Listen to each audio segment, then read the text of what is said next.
Welcome to Beyond Classroom Management, the podcast where educators looking to improve their craft discuss topics of interest to other educators. My name is Ashley Marshall, my co-host is Michael Gibson, and this is Beyond Classroom Management. Welcome back to... Oh, wait. We should be doing this in there. This one? Okay. Yeah. All right, okay. Welcome back to Beyond Classroom Management with the Blackboard Brothers. My co-host name is... Michael Gibson. And I'm Ashley Marshall. And this episode 2, we're going to talk about something that is exciting for both of us. We kind of took a trip down memory lane and we came up with our coolest lessons. Mm-hmm. I think there's a theme though on our list.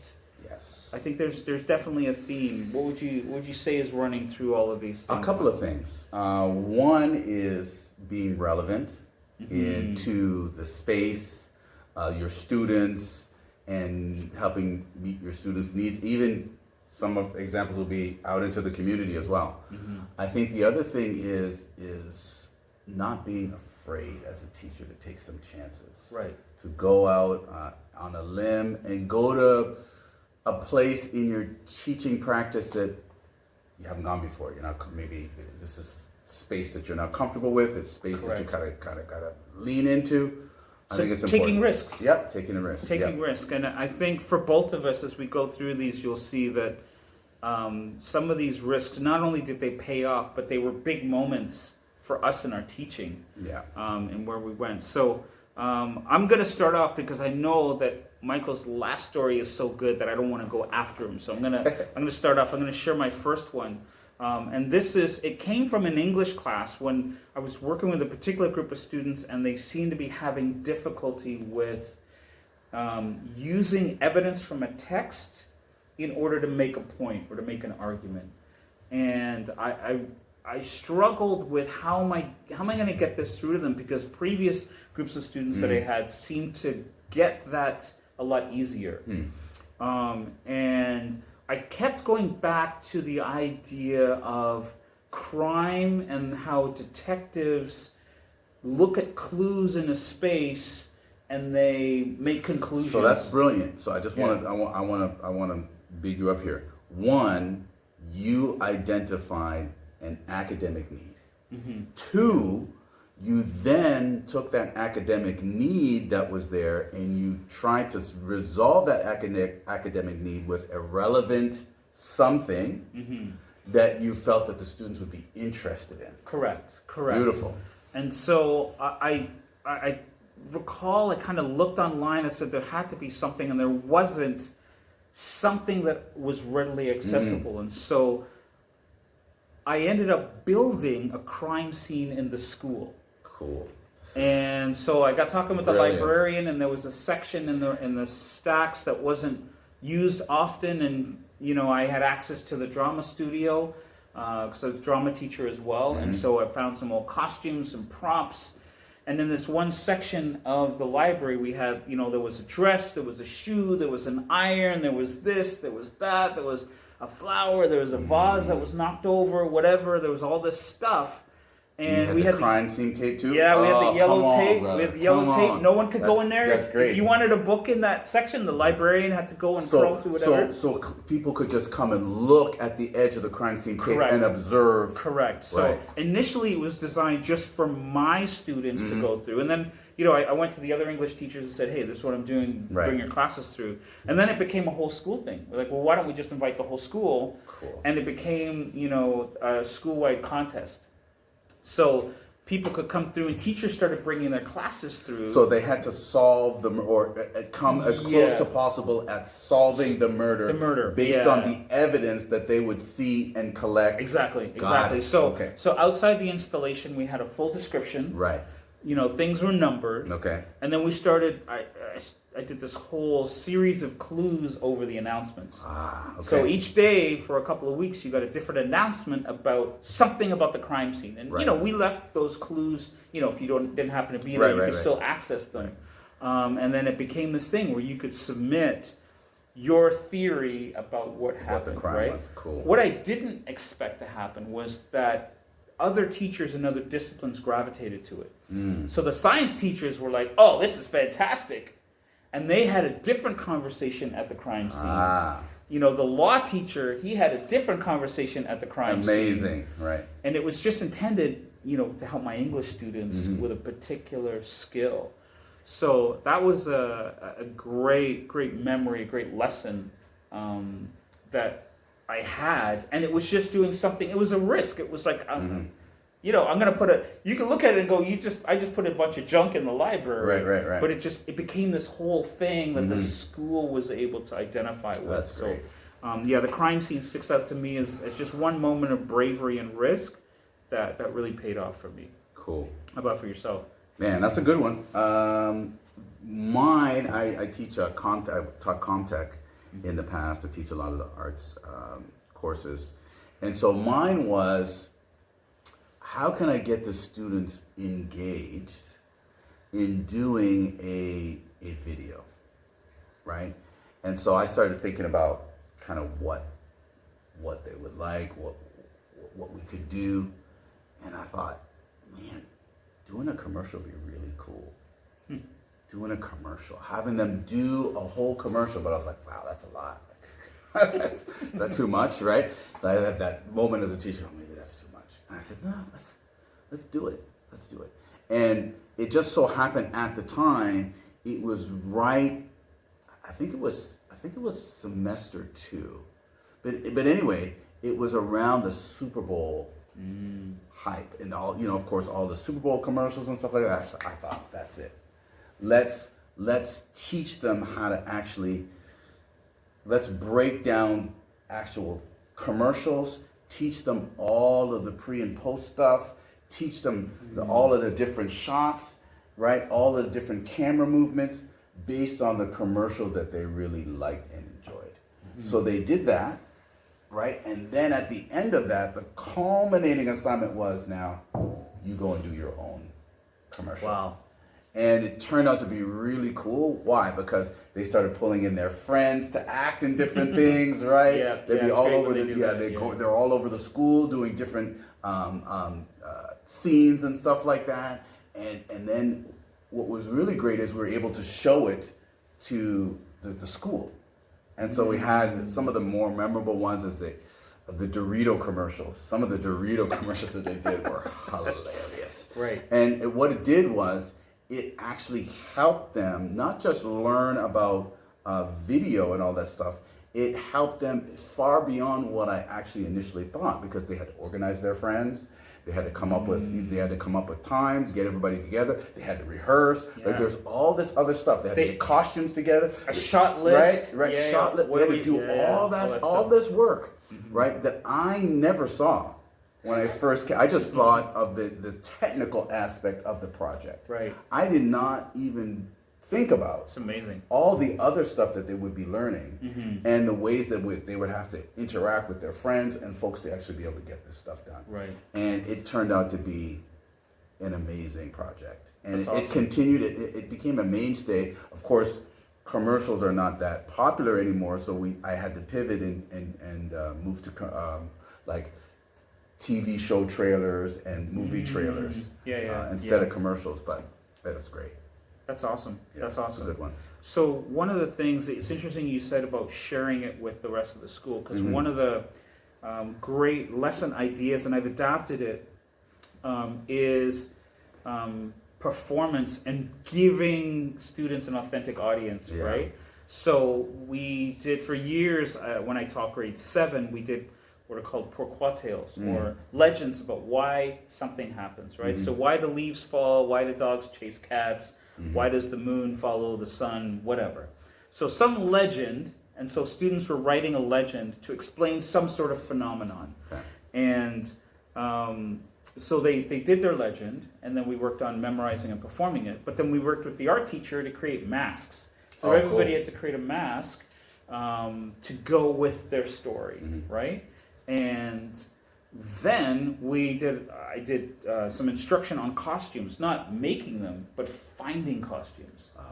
So the students were charged with spending no money on costumes. They had to go and find them. So it would be things like, well, my character's a bear. Okay, well, get a brown sweatshirt from home, right? Turn it inside out, and that's bear fur. Yep. And so the kids were like, oh, they got to get creative, right? And so, and then they had a full performance, right? They had a mask, they had a costume, they had a story, but then we would go to the grade 2s and do a pourquoi tale fair. Oh, that's great. Right, a storytelling fair, that's right? Great. And so it became this great thing. So not only did they create the story and perform it, but they had to perform it for 7-year-olds. It's different when they're performing it for me or for each other in the class, right? And so, and I did a similar thing when I moved to grade 9 drama, where they did, their culminating was children's stories. So we got a whole bunch of children's books.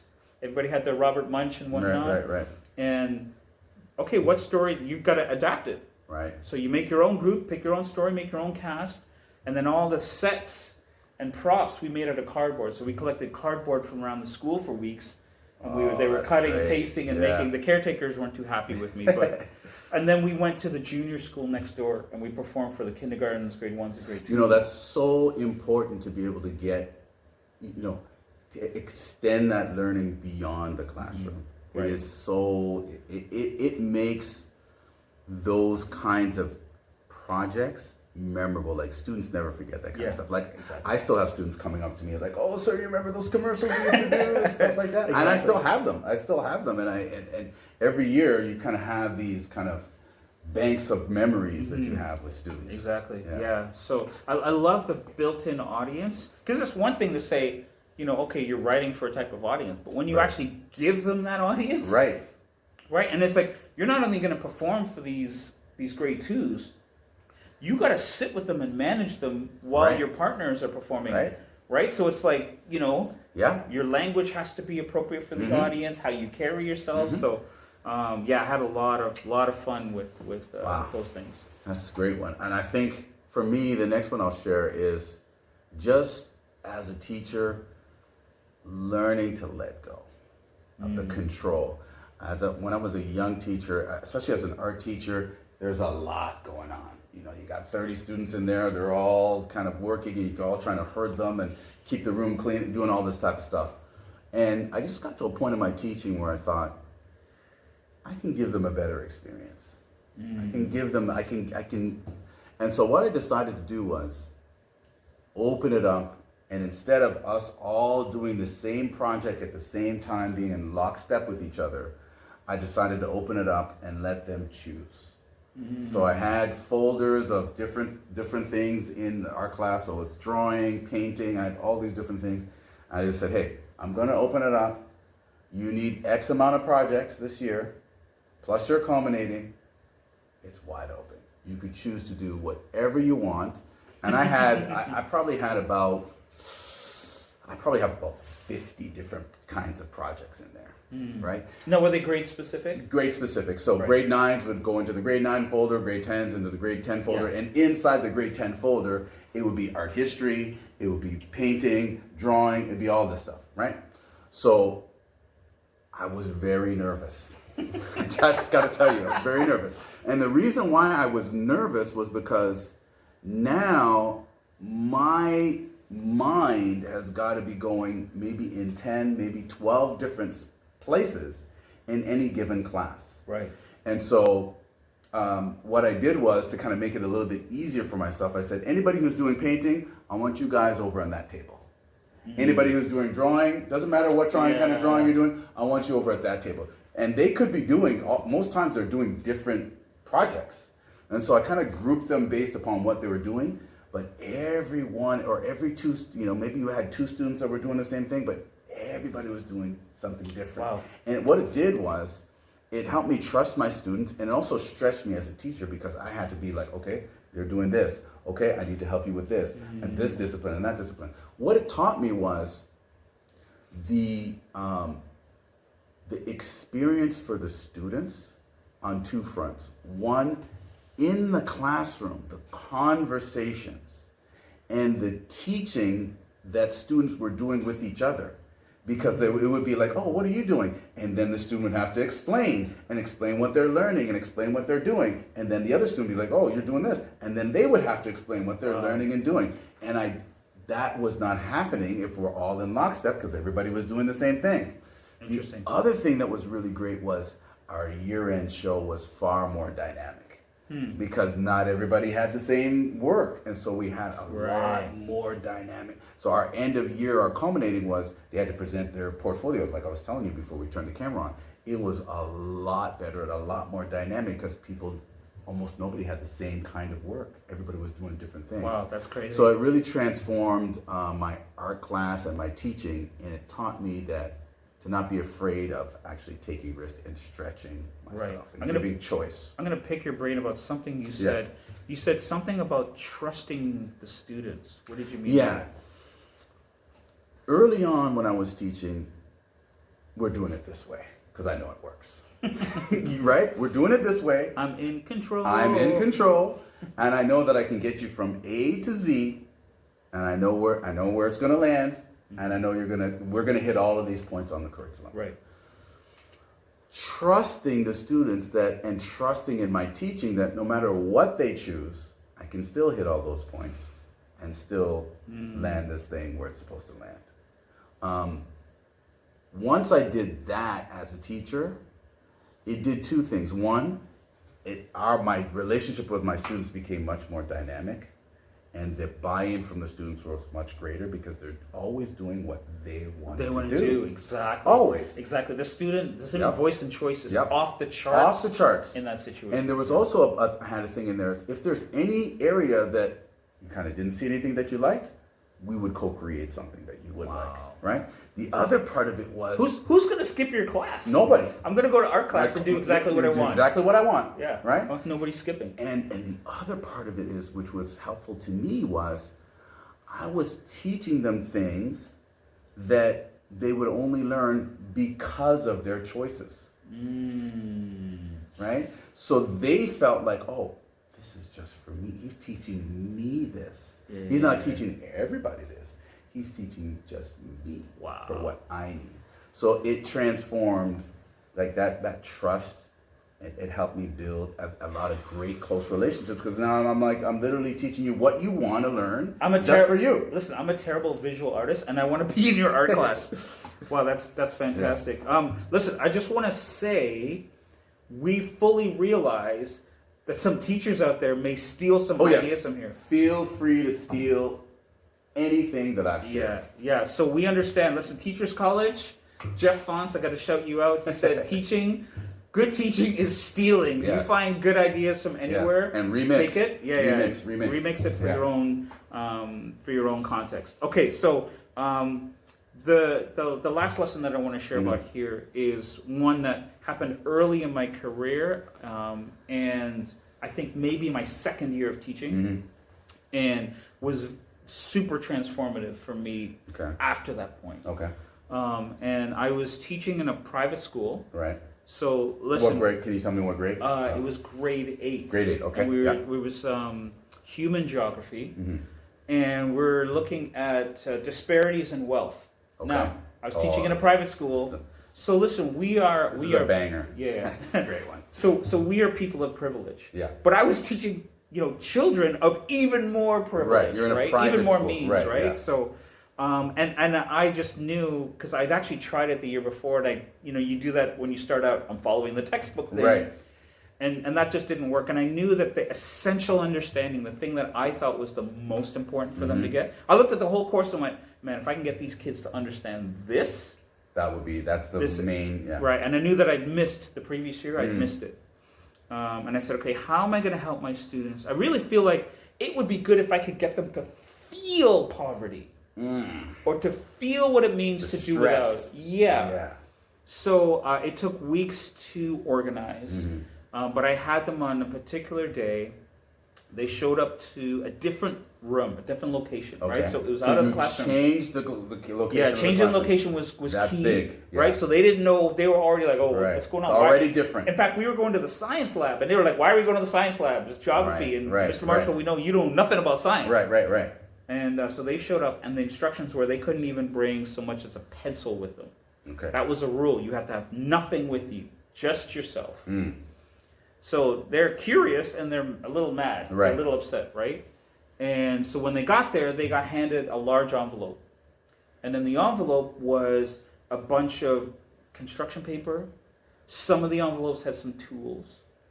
And each envelope had a sheet of paper. And that sheet of paper identified what country you are.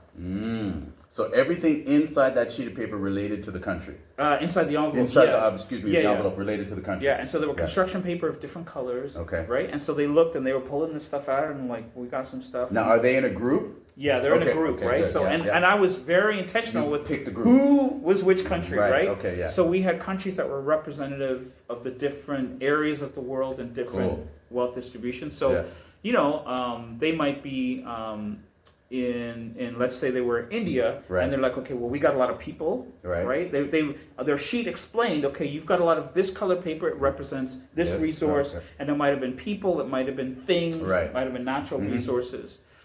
But they didn't know what they didn't have until they looked over at the next group and went, wait a minute, what? Oh, they're Canada. They got fresh water. Yeah, they got everything over there. Like, what's going on over there, right? And so, so then you get the rumblings, and then I had one particular student, and I was very particular. I picked a student in each class who already had a very wide worldview, and they were the World Bank. And along with me, we started manipulating the countries, right? So then the World Bank were like, oh, we're paying a special price for gold. So if you can get us perfect gold circles, we pay this price. We pay top dollar for that, right? Wow. So then the kids were looking in their envelope like, we don't have any gold construction paper. Right. Or they have the construction paper, but they don't have anything to make a perfect circle with. Oh. And so then the countries are like, well, you got one of those. Right. Okay, can I use that? Well, and then they start bartering, trading. Yeah, bartering and trading, right? And then so for this an hour or two, they really started to feel what it was like to be without. And it was because they started at a deficit in most cases. Wow, what a lesson. And so, man, it was loud in there. People were mad, they were angry, and the World Bank and we were just manipulating like crazy, and it was a blast. Now, I'm very curious about this. Now, question. Did you have a class or two after that where you reflected? I'm sure those conversations were phenomenal. Yeah, the reflection was super important, right? To be able to deconstruct that. But it gave the students a little window into being without, right? Because they came in with nothing. Right. All they had is what we gave them. Right. And it's like, and then they were able to kind of resonate with this particular country or that particular country, right? What a lesson. Yeah, so that was a blast. It was definitely, and then after that point, it got me away from the textbook. It went, no, what is the essential understanding? Is there a better way for me to do this? Right. And who do I have in front of me? I probably would not have even gotten to that point if I didn't look at the students in front of me and go, okay, they don't naturally understand what it means to do without it. If I was teaching in a different context, that same material, I probably would have gone in a different direction. Wow. Right? What an amazing lesson. That one you should steal it. You should steal it. Go ahead, please. My last one is a very particular moment in time in my career. I was teaching in open custody. So for about 6 or 7 years or so, I taught in youth justice. And just boys in what's called open custody. And so all these guys are incarcerated and are in a group home and then come to school, and my classroom along with 2 other classrooms were in charge of their education, and they're being integrated back into society after being locked up for a period of time. Okay. So what they do was they have their last probably 6 months, sometimes 8 months, depending on their sentence, they are being integrated back into the community in this way, in slow steps. Okay. So they come to my classroom. By the way, you're perfect for that. Like you're describing it, and I'm like, you're the perfect person to be. And I also have students. So that's some students coming in from that way, and then I also have students coming in, and are waiting to be sentenced. So I have some leveling down, and some leveling up and waiting to be sentenced. So I have those 2 groups happening at the same time. And this particular year, I happened to have probably more coming in than going out. So anyways, I wear a bow tie every day to work. And it just so happened, and this is the power of saying yes and just figuring it out later. A student, it was like, oh, they noticed, and they started getting on me. Oh, sorry, every day you wear a new bow tie, like every day. Like how many days is this? This is like 14 days. I ain't seen you wear the same bow tie yet, sir. What's going on? You have all these bow ties? And kids notice that they stuff. They notice that type of stuff. They notice that stuff, yeah, for and sure. they start kind of giving me the business about it. Eh? Yeah. So we have a good relationship. So I said, actually, you know what, guys? I make these. They're like, you mean you make them? Yeah, I took it off and I showed them and I make them. So I had one student that came to me after I shared. He came to me like separately. He said, listen, would you teach me how to make the bow tie? And the power of saying yes. So I said, absolutely, I'll teach you, right? So then, they hustle up, kind of put together all the steps, get all the things together, get all the components together, and started teaching them in their class. Okay, we'll do it. That's going to be your art project. We're going to do that. He said to me, because I want to make one for my court date. I want to make one for my court date. That's what he says to me. I said, absolutely, I'm going to teach you. So I started teaching them. And then lo and behold, the other guys are like, hey, you're learning how to do a bow tie? I want to learn. So, okay, yeah. Just stop for a second. Yeah. Every educator out there, wants the I want to learn moment. Like that's I want to phenomenal. learn. So if you can imagine, and this is what I did not realize after having said yes, the lessons that they had to learn that were so relevant for them in learning how to sew. Because I said, we're not using a sewing machine. We're going to do everything by hand. Wow. So imagine these guys having to thread a needle, the patience to thread the needle, right? Tie the knot, and just patiently sewing, right? You can't be mad, you can't be angry when you sew, you can't be rushed. Yeah, it's true. Right? It's true. You have to be very calm. And it just promoted a sense of calm. Wow. And seeing the guys kind of sit around and calm. Bro, one of the greatest teaching moments of my life is seeing, I had a maximum of 8 students, seeing 8 guys, a lot of them hardened from the streets, yes, right? A lot of them gangs, this, that. 8 guys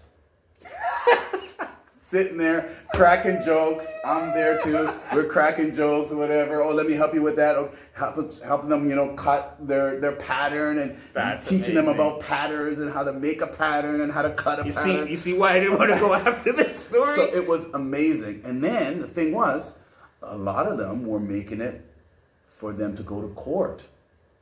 So they had a real emotionally invested interest in making sure that they're going to court, having their white shirt, and then having their bow tie.